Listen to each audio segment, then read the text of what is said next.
What's good? It's your brother YK the Truth, and I'm here to debunk Dane Calloway. And this is not an exposed video. I'm simply challenging his information.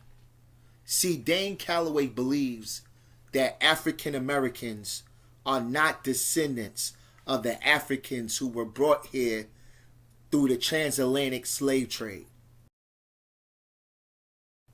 He believes that we were already here. And he even made a bold claim that we was taught these things by teachers in the 1950s. So I'm going to play it so you can hear this bogus claim. Here it is.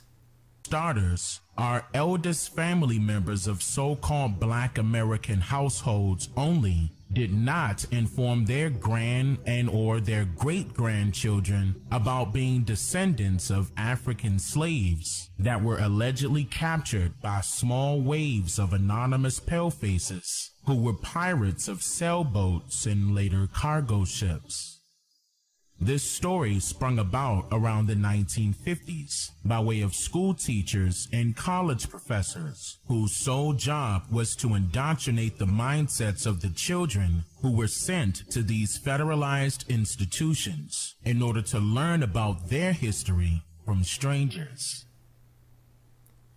Now, Dane Calloway forgot about the slave narratives that was from the 1930s that the Federal Writers Project did, where they went around and they did interviews with people who were former slaves, and they spoke about it, and they spoke about Africa.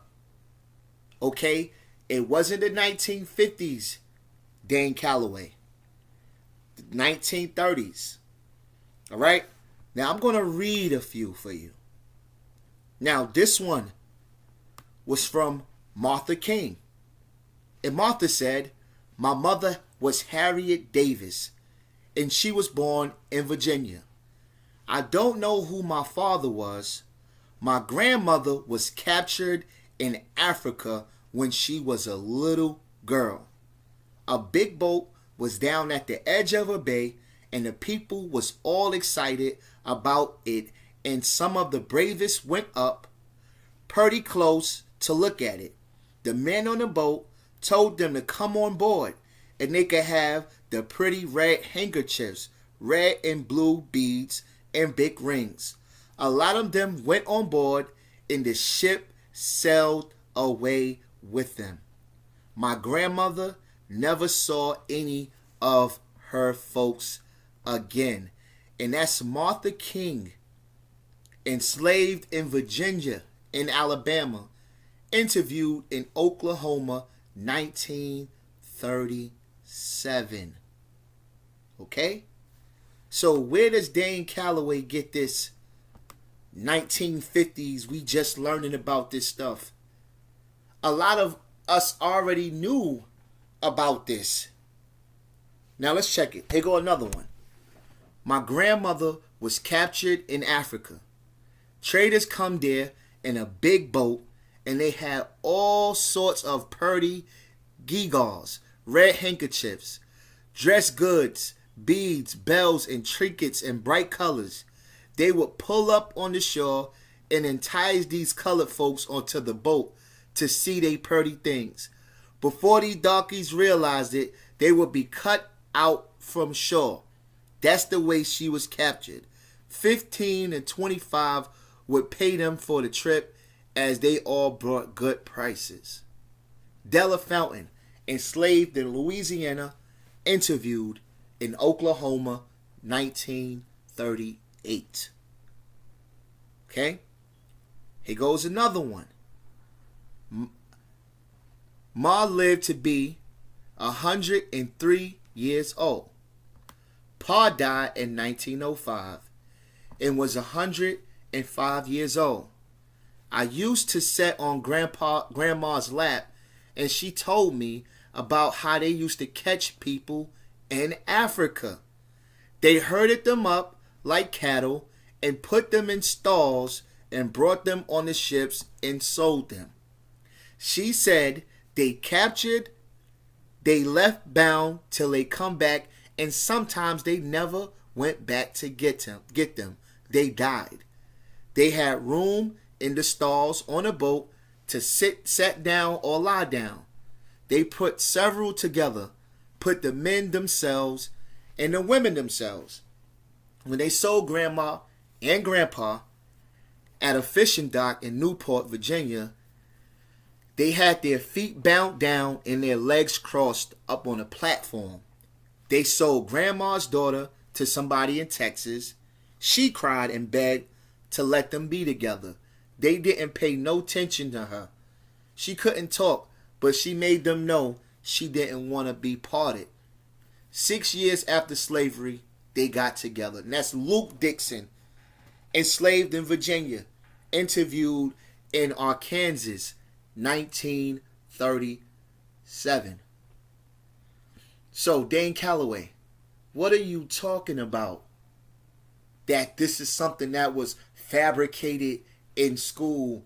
See, you know what I learned about a lot of these pseudo claims is that there's always some type of secret plot. There's always a cover-up. Oh, how come nobody never talked about being captured? They have. Just because your parents or great-great-parents didn't speak of it, they have spoke on it. Thomas Johns, enslaved in Alabama, interviewed in Texas, 1937. My father's name was George, and my mother's name was Nellie. My father was born in Africa. Him and two of his brothers and one sister were stole and brought to Savannah, Georgia, and sold. They was there chilling of a chief of the Calloway tribe. The way they was stole, they was asked to a dance on a ship with some white men had, and my aunt said it was early in the morning when they found they was away from the land, and they could see was the water all around. See, these Europeans had all kinds of tricks. You had people who would, capture these slaves. You had people that would lure these people on. It's like what you call like Hansel and Gretel, like the beautiful house with the candy, the smell, and it just gets you in there. And then when you on that ship, there's no return. See, this is the biggest sin for you to say that this didn't happen. That our ancestors wasn't enslaved and we don't come from them. This is what you call treason. Because our ancestors endured all of that's like the Jews going through the Holocaust and some Jews saying, that never happened. Do you know what the Jewish community would do to a Jew if they say that never happened? We the only ones that want to cling on to being a native when there's way more evidence that we come from Africa. There's way more proof that we originate from Africa. You got DNA. That's one. Just take a damn DNA test. But see, in order to be an Aboriginal or a native, you would have to dismiss DNA test. So it's literally a win-win. You can just deny everything. That's what they do. If it didn't happen. Okay, no matter how much evidence, it didn't happen. It was something they created in 1950 and teaching about it in the schools. You gotta deny. You notice every time you go to a Dane Calloway video, do you know what it's saying? He's asking questions. Well, how come this and how come that? And if you're asking, that simply means that you don't know. And this is not, I'm not attacking Dane Calloway as like exposing him. Like, this is our history that I'm fighting for. This is our culture. This is our origin that I'm fighting for.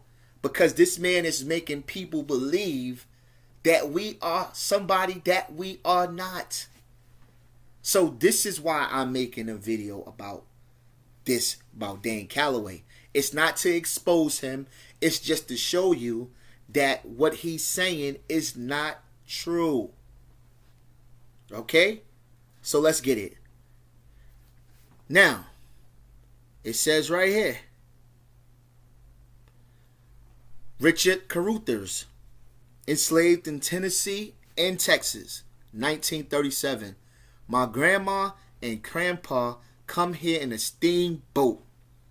The man come to Africa and say, man and woman, does you want a job? So they gets on a boat and then he has the advantage.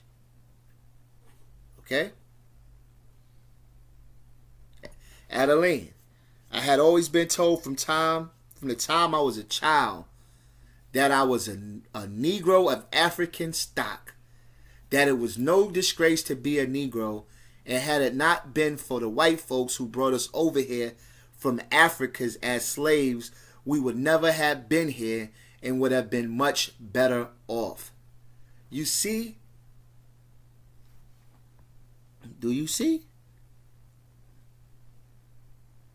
Most of the time, there was more than 300 slaves on the plantation. The oldest ones come right from Africa.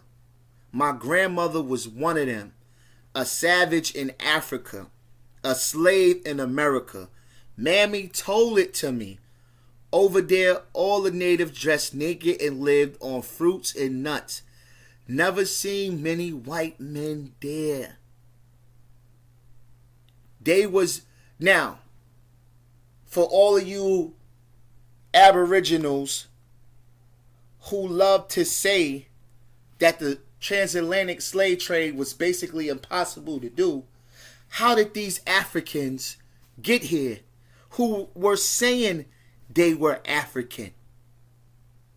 How do we have the sweetgrass basket that was originated in West Africa? It was always in the family for generations, from the 16th century that they could think of, all the way back to Africa. It's considered as one of the oldest craft of African origin in America. It's the only basket of its kind. How do we have all of these oral traditions in the Igbo landing and the Igbo folklore when the slaves was on the water? These are folklores that I spoke about today. In the ocean with my ancestors that jumped from the ships, because they knew death was better than bondage. Based on Igbo people drowning themselves. Drowning themselves. We have this history. But you want to say that we're Native Americans. Right? You want to say that. Well, today in this video right here, I'm going to debunk that. Okay? And there's more. There's so many more of these. Of people speaking about being from Africa and hearing these stories from their grandparents and their grandmothers and their mothers.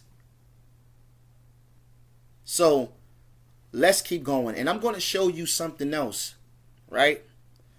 I'm going to show you that they needed us. All right, so here it goes. Now, it says, in spite of wars between European states, the slave trade flourished from the beginning, and very soon it surpassed Charles V's original estimate of 4,000 a year. Bishop de las Casas proved to be right. Negroes could survive under conditions impossible for the Indians. Let me read that again. Negroes could survive under conditions impossible for the Indians and would work hard under the overseer's lash.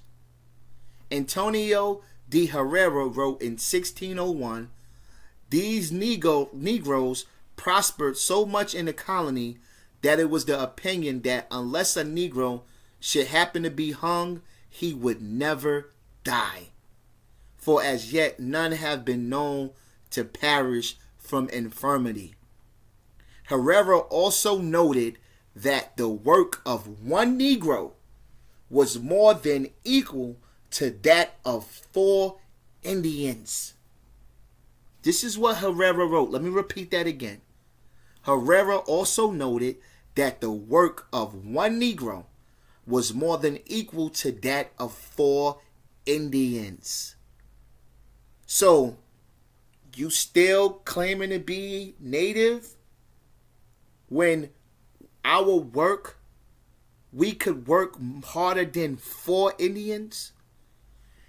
As early as 1540, 10,000 Negroes a year were being imported to the West Indies. All right? By the end of the century, some 900,000 slaves, by one estimate, have been shipped to the West Indies alone. Okay? So, and we're going to keep going. There's more. So, here's another one.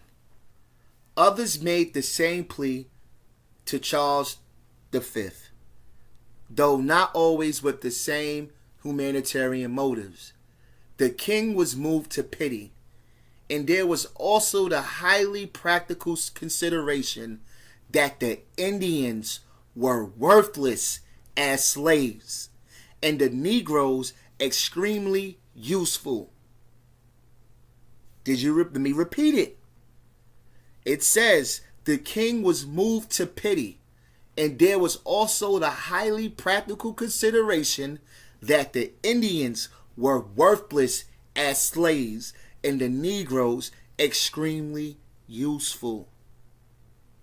All right. Charles granted one of his favorite courtiers a patent which entitled him to ship 4,000 Negroes to the West Indian colonies.